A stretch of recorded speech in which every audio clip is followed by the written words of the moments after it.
Hello everyone.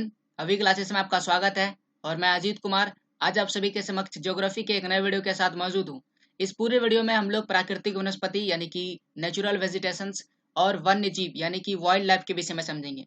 हम लोग one को समझेंगे यानी कि फॉरेस्ट, घास स्थल यानी कि ग्रासलैंड और कटीले झाड़ियाँ यानी कि थॉर्नी बसेस जो होता है, इन सभी के विषय में इस पूरे वीडियो में विस्तार से समझेंगे। साथ ही साथ हम लोग सदाबहार वन या उष्णकटिबंधीय पर्णपाती वन, भूमध्य सागरीय वन, शीतोष्ण सदाबहार वन, पर्णपाती वन जिसे कह सकते हैं, या फिर शंकुधारी वन, ये सभी क्या होते हैं, इन सभी के विषय में विस्तार से समझेंगे। मैं रिकमेंड करूंगा कि अगर आप इस चैप्टर को बेहतर तरीके से समझना चाहते हैं तो 6 क्लास का चैप्टर 8 एक बार जरूर देख लें, जिस वीडियो का लिंक आपको डिस्क्रिप्शन में मिल जाएगा, या फिर आप आई बटन पे क्लिक करके इस वीडियो को देख सकते हैं। तो 6 का चैप्टर 8 बेहतर तरीके से एक बार देख ले ताकि आप इस वीडियो को बेहतर तरीके से समझ सकेंगे। तो आइए वीडियो में आगे बढ़ते हैं और समझते हैं हम लोग प्राकृतिक वनस्पति एवं वन्य जीव को। इस पूरे वीडियो को देखने के बाद अगर आपको इसके पीडीएफ की जरूरत पड़ती है तो अभी क्लासेस को टेलीग्राम में फॉलो करें। मुझसे जुड़े हुए पर्सनल सवालों के लिए आप मुझे इंस्टाग्राम या फेसबुक पर इन आईडीज पर फॉलो कर सकते हैं, जिसका लिंक आपको डिस्क्रिप्शन में मिल जाएगा। वीडियो से रिलेटेड कमेंट कर सकते हैं आप वीडियो के कमेंट बॉक्स में। मैंने ऐसे ही ढेर सारे और वीडियोस अपने चैनल पर पहले से ही अपलोड कर दिए हैं जो क्लास 10th के लिए बेहद ही इंपॉर्टेंट है। अगर वो बोर्ड परीक्षा की तैयारी कर रहा है तो और भी ज़्यादा इंपॉर्टेंट हो जाता है, क्योंकि ये एक बेस्ट एनसीईआरटी सॉल्यूशन है जिसके अंतर्गत मैंने सोशल साइंस, साइंस, मैथ और हिंदी ग्रामर का बेस्ट सॉल्यूशन लिख कह सकते हैं आप लोगों के लिए बनाया है। तो ये वीडियो भी आप डिस्क्रिप्शन में पड़े हुए लिंक से इसे देख सकते हैं। आइए वीडियो में बढ़ते हैं और सबसे पहले हम लोग प्राकृतिक वनस्पति और वन्य जीव को समझते हैं। तो आज हम लोग सबसे पहले बात करेंगे हम लोग वीडियो में प्राकृतिक वनस्पति क्या होता है यानी कि नेचुरल वेजिटेशन क्या होता है। वैसे पौधे जो प्रकृति में यानी कि नेचर में प्रकृति के प्रभाव से पनपते हैं एवं बढ़ते हैं। बहुत ही आसान है। वैसे पेड़ पौधे जो किसी मानव के द्वारा नहीं लगाए जाते हैं बल्कि प्रकृति में, नेचर में नेचुरल तरीके से, नेचर के प्रभाव से और पनपते हैं और बड़े होते हैं, वैसे सभी पौधों या पेड़ को हम क्या कहते हैं? प्राकृतिक वनस्पति कहते हैं। तो कोई भी पेड़ पहले पौधा होता है, तो इसलिए हम यहाँ पौधा शब्द लिखे हैं। पेड़ डायरेक्ट नहीं बनता है तो पौधा, इसलिए हम बार बार पौधे शब्द का प्रयोग करेंगे, not tree, first plant. Okay, तो प्राकृतिक वनस्पति को हम लोग समझ लिए। प्राकृतिक वनस्पति जो है वह मानव क्रियाकलाप को प्रभावित करता है, ह्यूमन एक्टिविटी को इफेक्ट करता है, और इस तरह से ये जो इफेक्ट करता है इससे मानव की एक्टिविटी निर्धारित होती है। और इसमें बहुत ही महत्वपूर्ण भूमिका है किसका? प्राकृतिक वनस्पति का। इसीलिए हम प्राकृतिक वनस्पति को यानी कि नेचुरल वेजिटेशंस को अर्ध प्राकृतिक वनस्पति, सेमी वेजिटेशंस के नाम से भी जानते हैं। प्राकृतिक वनस्पति किसी क्षेत्र में वन्य जीवों को पनपने में सहायता करता है, यानी कि अगर प्राकृतिक वनस्पति नहीं रहेगा तो जंगली जानवर, वाइल्ड लाइफ जो है वह नहीं पनप सकेंगे, उसकी संख्या नहीं बढ़ सकेगी या उनको रहने के लिए जगह नहीं मिल सकेगा। इसीलिए अलग अलग प्रकार के प्राकृतिक वनस्पति क्षेत्र में अलग अलग जीव रहते हैं। बहुत ही आसान है। अब पेड़ पौधों पर भी जो है सभी प्रकार के जीव जंतु निर्भर है, और क्योंकि पौधे ही क्या करते हैं? सौर ऊर्जा को खाद्य ऊर्जा में कन्वर्ट करते हैं। समझिए, यहाँ पर जितने भी जीव जंतु है या फिर मानव की बात करें, हम सभी मानव या जीव जंतु किस पर निर्भर है? पेड़ पौधों पर। अगर पेड़ पौधे नहीं रहते हैं तो ये जो सौर ऊर्जा है वह कभी भी खाद्य ऊर्जा यानी कि फूड एनर्जी में कन्वर्ट नहीं होता, और फूड एनर्जी में कन्वर्ट नहीं होता तो हम उसका यूज नहीं कर पाते। इसलिए ये जो पेड़ पौधे हैं ये बहुत ही ज्यादा इंपॉर्टेंस है हम सबों के लिए। और चूंकि ये पहला वो काम है सौर ऊर्जा को फूड ऊर्जा में यानी कि खाद्य ऊर्जा में परिवर्तित करना, इसीलिए हम इसे प्रारंभिक उत्पादक मतलब प्राइमरी प्रोड्यूसर्स भी कहते हैं। तो यह था प्राकृतिक वनस्पति और वन्य जीव के विषय में। कुछ और बातों को समझ लेते हैं, जैसे पेड़ पौधे के पनपने के लिए क्या क्या चीज चाहिए, यानी कि पेड़ पौधे अगर कहीं उग रहे हैं, अपने आप से भी उग रहे हैं, ग्रो कर रहे हैं, तो उसके लिए क्या चाहिए? हवा चाहिए, पानी चाहिए और सनलाइट यानी कि सूर्य के प्रकाश की आवश्यकता होती है। साथ ही साथ मृदा क्या करती है? पेड़ों को बढ़ने में मदद करती है, यानी कि सॉयल जिसे मिट्टी कहते हैं, वह भी पेड़ पौधों को बढ़ने में मदद करती है। क्योंकि जैसे जैसे आप ऊंचाई पर जाइएगा, हाइट आगे बढ़ते चले जाइएगा, ये सभी घटक यानी कि ये सभी कंपोनेंट्स जो है, इसकी उपलब्धता जो है वह अलग अलग होती चली जाती है। इसलिए विश्व में पेड़ पौधों की बहुत सारी प्रजातियां यानी कि स्पीसीज पाई जाती है। बहुत ही आसान है।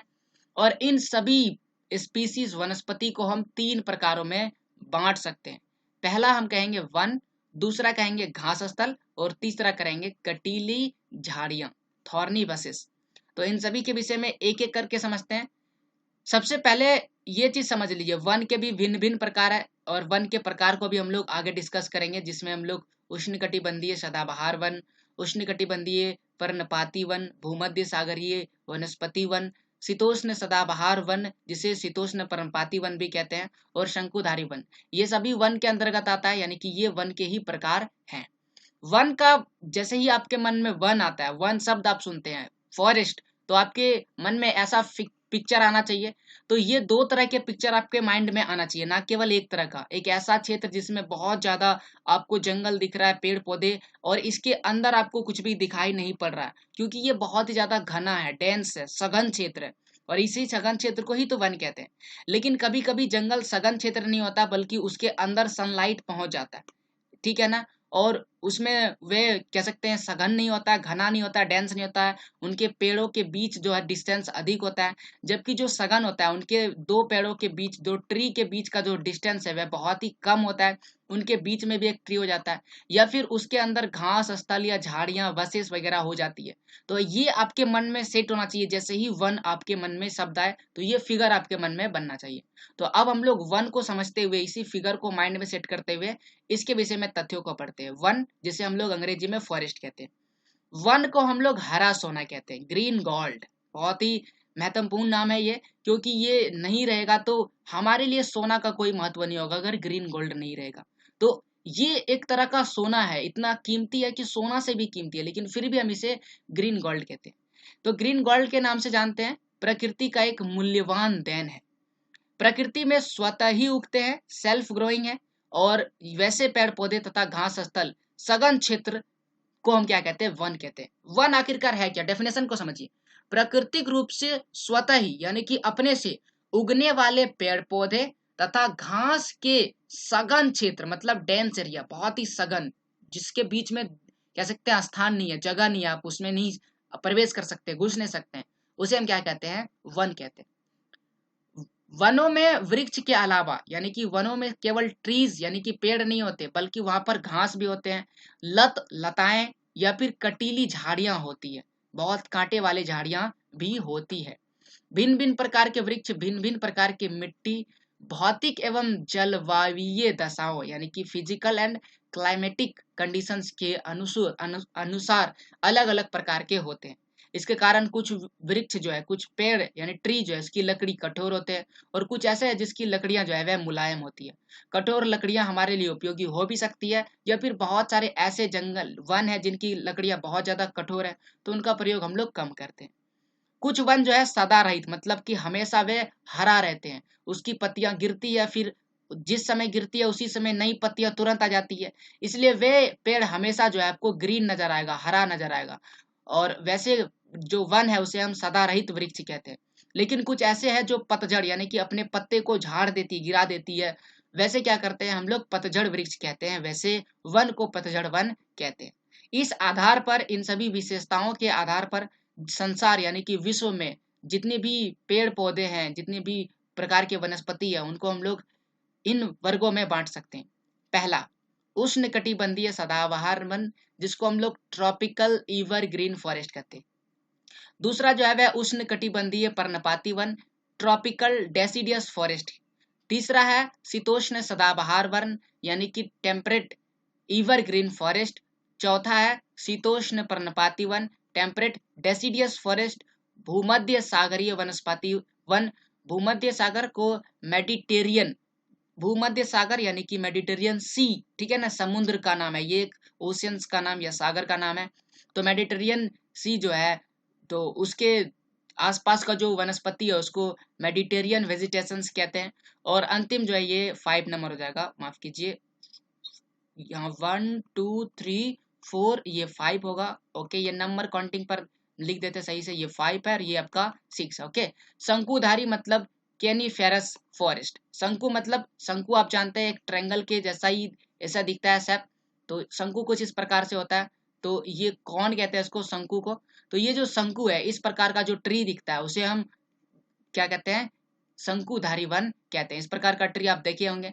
तो ये सभी वन के विषय में हम लोग आइए डिटेल से पढ़ते हैं, इसको विस्तार से अध्ययन करते हैं। सबसे पहले हम लोग बात करते हैं पहला नंबर, यानी कि उष्ण कटिबंधीय सदाबहार वन के विषय में, ट्रॉपिकल एवरग्रीन फॉरेस्ट। ये जो ट्रॉपिकल एवरग्रीन फॉरेस्ट है, यहाँ पर हमेशा वर्षा होती है या फिर वर्षा की मात्रा अधिक होती है। यहाँ पर 200 सेंटीमीटर से भी अधिक वर्षा होती है, इसीलिए हम उष्ण कटिबंधीय वर्षा वन भी इसे कहते हैं, ट्रॉपिकल रेन फॉरेस्ट भी कहते हैं। यहाँ पर जो भी वन होता है, जो उष्ण कटिबंधीय सदाबहार वन है, वह वैसे ही क्षेत्र में उगता है, वैसे ही क्षेत्र में इसका विस्तार है जहां पर वर्षा अधिक होगी, 200 सेंटीमीटर से अधिक वर्षा होगी, और इसका जो तापमान है वह भी हाई होगा, उच्च तापमान होगा, यानी कि वर्षा भी होगा और टेम्परेचर भी हाई होगा, तापमान भी उच्च होगा, तो ही वहां पर क्या होगा, उष्ण कटिबंधीय सदाबहार वन हो सकता है। और इस तरह की जलवायु, ये जो क्लाइमेट है, यानी कि अधिक वर्षा और टेम्परेचर भी हाई, उच्च तापमान, ये कहाँ होता है, ये भूमध्य रेखा एवं उष्ण कटिबंध यानी कि इक्वेटर एंड ट्रॉपिक्स के पास पाई जाती है, और इसीलिए ये वन वहां पर ही पाए जाते हैं। विश्व में ऐसे वन भूमध्य रेखा के आसपास, जैसे कि यहाँ पर दक्षिण अमेरिका के अमेजोन बेसिन, अफ्रीका के कांगो बेसिन एवं दक्षिण पूर्व एशिया के कुछ देशों में इस प्रकार के वन पाए जाते हैं। इस तरह की लकड़ी जो है, यहाँ पर जो भी वृक्ष है उसकी लकड़ियां बहुत ही ज्यादा कठोर होती है, स्ट्रांग होती है, जैसे कि रोजवुड या फिर आबनूस, महोगोनी आदि। ये ऐसे ट्रीज है, ऐसे वृक्ष है जिसकी लकड़ियां बहुत ही ज्यादा कठोर होती है। ये इतनी कठोर होती है कि इसका उपयोग बहुत ही कम होता है, उपयोग होता है बट इसका कम उपयोग क्या होता है, कम होता है, कठोर होने के कारण। यहाँ पर पाए जाने वाले जंतु, हाथी पाया जाता है, गेंडा पाया जाता है, बाघ पाया जाता है, बंदर, सांप, छिपकली, उल्लू, बाज, भालू, इल्क एवं हिरन, ये सभी यहाँ के प्रमुख जानवर है। यहाँ बहुतायत संख्या में ये पाए जाते हैं।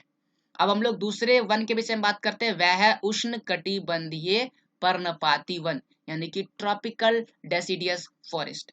इस वन की अगर बात करें तो ये एक प्रकार का मानसूनी यानी कि मानसून फॉरेस्ट है। ये मानसून के अनुसार चलता है, इसीलिए हम इसे मानसूनी वन भी कहते हैं। इन वनों का विस्तार कहाँ पर है, एशिया के मानसूनी प्रदेश, जैसे कि मध्य अमेरिका, मिडिल अमेरिका, पूर्व ब्राजील, पूर्व को हम लोग बोलते हैं ईस्ट, ओके, ब्राजील का जो पूर्वी भाग है, ईस्ट भाग है, और अगर बोलते हैं उत्तरी ऑस्ट्रेलिया, नॉर्थ ऑस्ट्रेलिया एवं पूर्वी अफ्रीका, ईस्ट अफ्रीका का जो भाग है, उन क्षेत्रों में उष्ण कटिबंधीय पर्णपाती वन पाया जाता है।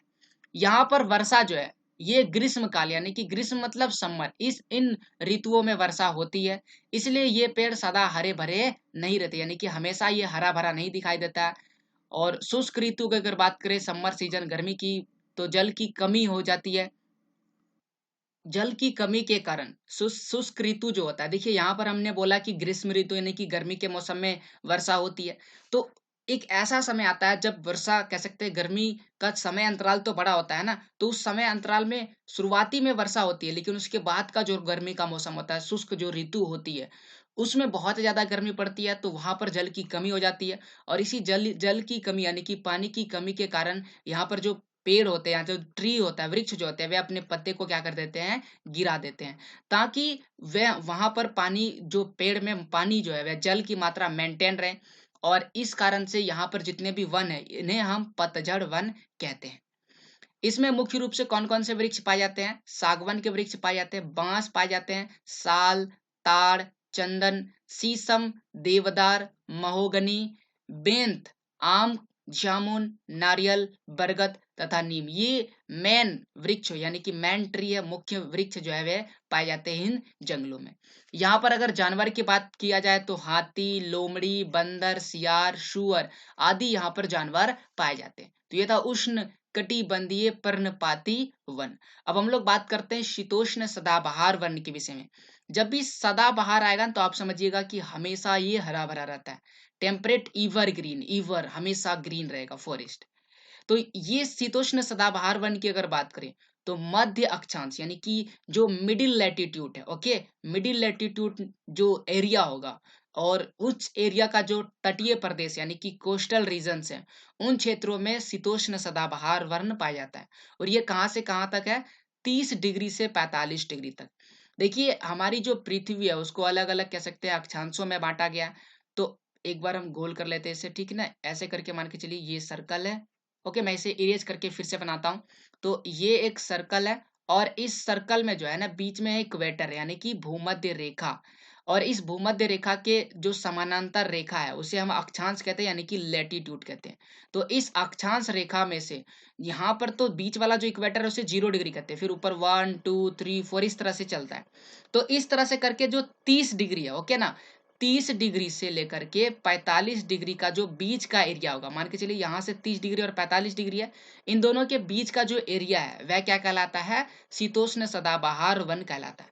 तो आप देखिए ऊपर 1 2 3 जा रहा है, इसी प्रकार से नीचे भी 1 2 3 जाता है। तो अगर ऊपर 30 डिग्री से 45 डिग्री है तो नीचे भी तो होगा 30 डिग्री से 45 डिग्री। तो इस प्रकार से आप याद रखिएगा, दो क्षेत्र है, एक क्षेत्र ऊपर और एक क्षेत्र है नीचे। जो 30 डिग्री से 45 डिग्री उत्तरी, ओके ना, नॉर्थ वाला हेमिस्फेयर में, उत्तरी उत्तरी गोलार्ध में है, और एक जो नीचे है यानी कि साउथ वाला भाग में, ओके ना, उसको बोलते हैं दक्षिणी गोलार्ध। तो अगर हम उत्तरी गोलार्ध की बात करते हैं तो दक्षिण पूर्व अमेरिका, दक्षिणी फ्रांस, इटली, बुल्गारिया, तुर्की, इजराइल, इन सभी क्षेत्रों में शीतोष्ण सदाबहार वन पाया जाता है। जब हम लोग दक्षिणी गोलार्ध में आते हैं तो मध्य चिली, चिली एक देश का नाम है, एवं दक्षिण पश्चिमी ऑस्ट्रेलिया का भाग में जो है वह शीतोष्ण सदाबहार वन पाए जाते हैं। इन वनों में मुख्य वृक्ष, अगर यहाँ पर कौन कौन से वृक्ष पाए जाते हैं उसकी देखा जाए तो यहाँ पर मुख्य रूप से ओक, जैतून, अंजीर, पाइन, फर, यूकेलिप्टस एवं चेस्टनट, ओके, चेस्टनट, इन सभी कह सकते हैं वृक्ष आम पाया, इस तरह की वृक्ष पाई जाती है आमतौर पर। यहाँ पर मुख्य रूप से फलदार वृक्ष भी पाए जाते हैं, यानी कि वैसे वृक्ष जो फल, फ्रूट, ओके ना, फल को फ्रूट कहते हैं, जैसे कि नींबू, नारंगी, अंगूर, अनार, नाशपाती, सहतूत, ये सभी क्या है? ये सभी फल है। तो ये फलदारी वृक्ष भी शीतोष्ण सदाबहार वन में पाए जाते हैं। अगर प्रमुख जानवर यानी कि मैन एनिमल्स की बात करें तो काला एवं भूरा भालू यहाँ पर पाया जाता है, हिरन एवं इल्क यहाँ पर पाया जाता है। अब हम लोग समझते हैं शीतोष्ण पर्णपाती वन यानी कि टेम्परेट डेसिडियस फॉरेस्ट। उच्च अक्षांश यानी कि हाई लेटीट्यूड की ओर बढ़ने पर, जैसे जैसे आप जो उच्च अक्षांश की ओर बढ़ते हैं तो वहां पर शीतोष्ण पर्णपाती वन मिलते हैं। जैसे कि पूर्वी अमेरिका, न्यूजीलैंड, ठीक है ना, चीन, न्यूजीलैंड, चिली, पश्चिमी यूरोप के तटीय प्रदेशों में इस प्रकार के क्षेत्र बनते हैं। इन क्षेत्रों में वार्षिक औसत तापमान 3 डिग्री सेल्सियस से 8 डिग्री, यानी कि तापमान जो है 3 डिग्री से 8 डिग्री के बीच में होता है, और वर्षा जो है वह 50 सेंटीमीटर तक होता है। तो इस प्रकार से आप देख सकते हैं जो तापमान है बहुत ही कम होता है। तो तापमान कम होगा तो कह सकते हैं ठंडा होता है, और वर्षा भी है बहुत ही कम होता है। तो शीतोष्ण मतलब ठंडा वाला, ओके ना। तो इस तरह से ये ठंडा वाला क्षेत्र है। यहाँ पर जो वृक्ष पाए जाते हैं, प्रमुख वृक्ष ओक, एस, चेस्टनट, बच, फिर है वालनट, चेरी, ये प्रमुख वृक्ष यहाँ पर पाए जाते हैं, मैन ट्रीज पाए जाते हैं। यहाँ की लकड़ियां जो है वह कठोर होती है, और यहाँ पर अमेरिकन काला भालू, डक बिल, यूरोपियन लाल गिलहरी, ये सभी यहाँ पर प्रमुख जंतु पाए जाते हैं। अब हम लोग अगला बात करते हैं, वह है भूमध्य सागरीय वन यानी कि मेडिटेरियन वेजिटेशंस। जैसा कि यहाँ पर शब्द लिखा है भूमध्य सागरीय, तो ये भूमध्य सागर जो है उसके तटीय भागों में यानी कि कोस्टल एरिया में पाया जाता है, और वैसे वन को हम क्या कहते हैं? भूमध्य सागरीय वन कहते हैं। वर्षा अगर बात करें तो वर्षा केवल शीत ऋतु में होती है, शीत ऋतु जो होती है उसमें केवल वर्षा होती है, और ग्रीष्म ऋतु में आमतौर पर यह शुष्क रहती है। ग्रीष्म ऋतु यानी गर्मी का जो मौसम है उसमें बहुत ही ज्यादा गर्मी पड़ती है। वर्षा कम होने के कारण यहाँ पर शुष्क सदाबहार वन पाए जाते हैं, यानी कि बहुत ज्यादा कम वर्षा होती है इसीलिए। अगर बात करें क्षेत्र की तो ये यूरोप, अफ्रीका एवं एशिया के भूमध्य सागर के समीप वाले प्रदेश, यानी कि पूरे यूरोप में नहीं, पूरे अफ्रीका में नहीं, बल्कि वैसा क्षेत्र जो भूमध्य सागर के समीप है, इन प्रदेशों में, तथा संयुक्त राज्य अमेरिका और के कैलिफोर्निया, दक्षिण पश्चिम अफ्रीका के क्षेत्र में इस प्रकार के वन पाए जाते हैं। इन वनों में बकरी, जो जंगली बकरी है, जंगली भेड़, घोड़ा, बंदर आदि जानवर यहाँ पर पाए जाते हैं। ओक एवं पाइन यहाँ के प्रमुख वृक्ष है, लेकिन इसके अलावा यहाँ पर बहुत सारे नींबू, संतरा, अनानास, अंगूर, खट्टे फल जो होते हैं उनकी पेड़ बहुत मात्रा में पाई जाती है, बहुत ही ज्यादा पाई जाती है।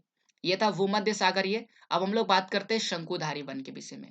शंकुधारी वन मतलब कॉनिफेरस फॉरेस्ट। तो इन वनों का विस्तार जो है यानी कि ये कहाँ कहाँ पाया जाता है, उत्तरी अमेरिका तथा यूरेशिया। यूरेशिया किसको बोलते हैं, Europe plus Asia. Europe plus Asia को यूरेशिया कहते हैं, लेकिन पूरे यूरेशिया में नहीं, बल्कि यूरेशिया का जो ऊपरी भाग है, इस प्रकार से पृथ्वी है और यहाँ पर यूरोप है, यहाँ पर एशिया है, इस दोनों का ऊपरी भाग में जो है वह क्या पाया जाता है, शंकुधारी वन पाया जाता है। इसमें Canada, Norway, Sweden, Finland, Baltic गणराज्य जो है तथा रूस, ये सभी भाग सम्मिलित है। साइबेरिया के इन वनों को टैगा वन कहते हैं, यानी कि साइबेरिया में, साइबेरिया जो क्षेत्र है वहां पर जो इन वनों है, ये जो वन है शंकुधारी वन, इसको हम लोग टैगा वन कहते हैं। इस प्रकार के वन की अगर बात करें, हिमालय तथा आल्पस पर्वत इन क्षेत्रों में पाए जाते हैं। यहाँ पर जो भी वन है ये लंबे होते हैं, बहुत ही बड़े होते हैं हाइट में, और नरम लकड़ियां होती है, और नरम लकड़ियों वाली सदाबहार वृक्ष है, सदाबहार। ओके, सदाबहार शब्द से परिचित है, यानी कि हमेशा हरा भरा रहने वाला। चूंकि ये बहुत ही ज्यादा नरम होती है, इसलिए इसका उपयोग अखबार का जो कागज है उसकी लुगदी बनाने में किया जाता है। माचिस एवं पैकिंग के लिए जो बक्से होते हैं उनको बनाने में इसका प्रयोग किया जाता है। यहाँ पर मुख्य रूप से चीड़, देवदार, ये सारे पेड़ पाए जाते हैं। यहाँ सामान्यतः रजत लोमड़ी, मिंक, ध्रुवीय भालू जो होता है वह यहाँ पर मुख्य जानवर पाए जाते हैं। इसके बाद हम लोग बात करते हैं घास स्थल के विषय में, यानी कि ग्रासलैंड के विषय में। घास स्थल वहीं पाया जाता है जहां पर कम वर्षा होता है, यानी कि पानी बहुत ही ज्यादा कम होता है। वर्षा की मात्रा जैसे जैसे कम होती जाती है, वन घास स्थल में बदलते जाते हैं। यानी कि आप इस प्रकार से समझिए, यहाँ पर अगर वन है तो ये धीरे धीरे क्या होता चला जाएगा, छोटा होता चला जाएगा, और धीरे धीरे ये क्या बन जाएगा, घास बन जाएगा। जैसे जैसे वर्षा की मात्रा कम होती चली जाएगी, वैसे वैसे ये घास स्थल में बदलता चला जाएगा। विश्व के कुल भूमि का लगभग 1/4, यानी कि अगर पूरी भूमि जो है वह 1 है, तो 1/4 यानी कि 1/4 इतना भाग में क्या है, केवल केवल घास स्थल मौजूद है। विश्व के घास स्थल को भी हम लोग 2 भागों में बांट सकते हैं। एक जो भाग है वह है उष्णकटिबंधीय घास स्थल, और दूसरा जो भाग है वह है शीतोष्णकटिबंधीय घास स्थल। इन दोनों के विषय में विस्तार से समझते हैं। उष्णकटिबंधीय मतलब ट्रॉपिकल घास स्थल, ग्रासलैंड। ये घास स्थल अफ्रीका में भूमध्य रेखा के दोनों तरफ, भूमध्य रेखा मतलब इक्वेटर लाइन के दोनों तरफ, तो ये हमारा अर्थ है, उसके बीच में अफ्रीका। ओके ना, तो अफ्रीका के बीचों बीच लगभग इक्वेटर लाइन जाती है, तो इक्वेटर लाइन के इर्द गिर्द जो दोनों तरफ, ऊपर और नीचे, तथा ब्राजील के पठारी भागों में, ब्राजील जो देश है उसके पठारी भाग यानी कि प्लेट्यू वाला जो एरिया है, तथा भारत के दक्कन का पठार, यानी कि भारत में जो दक्कन का प्लेट्यू है, दक्कन पठार है, एवं ऑस्ट्रेलिया के उत्तरी भाग, उत्तरी मतलब नॉर्थ एरिया, उन सभी क्षेत्रों में उष्णकटिबंधीय घास स्थल पाए जाते हैं। यह जो घास स्थल है ये निम्न तथा मध्य वर्षा वाले क्षेत्रों में पैदा होती है, यानी कि जहां बहुत ही ज्यादा कम वर्षा होती है, यह हल्की सी अधिक होती है, मिडिल रेंज में जो वर्षा होती है उन क्षेत्रों में ये घास स्थल पाए जाते हैं। इस घासों की ऊंचाई कितनी होती है, 3 से 4 मीटर तक की इसकी ऊंचाई हो सकती है। इन क्षेत्रों में कौन कौन से जानवर पाए जाते हैं, हाथी पाए जाते हैं, जेबरा, जिराफ, हिरन, तेंदुआ, ये सभी जानवर पाए जाते हैं। अब बात करते हैं शीतोष्ण घास स्थल यानी कि टेम्परेट ग्रासलैंड की। तो ये मध्य अक्षांशीय क्षेत्रों और महाद्वीपों के भीतरी भागों में पाए जाते हैं। मध्य अक्षांशीय क्षेत्र, लैटिट्यूड, ओके ना, तो मध्य मतलब बीच वाला, तो हम लोग अभी पढ़े कि इक्वेटर जो है वह 0 डिग्री है, इसके इर्द गिर्द जो भी अक्षांश रेखाएं हैं वह क्या कहलाएगी, मध्य अक्षांश रेखाएं कहलाएगी। तो इन भागों में, और जो महाद्वीप है यानी कि कंटिनेंट है, उनके जो भीतरी भाग है, जो कह सकते हैं मिड रेंज, मिडिल जो भाग है, उन भागों में क्या होता है, शीतोष्ण घास स्थल पाया जाता है।